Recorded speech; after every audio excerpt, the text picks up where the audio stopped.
Yung last coach na nagpa-champion sa UST, kamusta yung feeling ngayon na may chance ka ulit? Siyempre, excited. And yun nga, yung opportunity din na hopefully mabalik namin yung championship sa UST. But for sure, hindi talaga siya magiging madali. Sobrang challenging talaga yung UAP na to. Especially ngayon na dami na rin players talaga na ang ganda ng performance sa lahat ng school. So,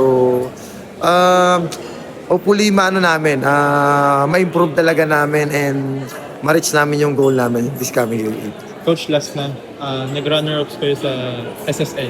So, kamusta yung cast ngayon ng mga team sa UAP? Well, sa good sign na yun nga, runner-up kami doon and ang gandang experience for us. Nakita namin kung ano yung mga kailangan pa namin improve and nalaman namin talaga na marami pa kaming kailangan i-adjust after that. And good thing,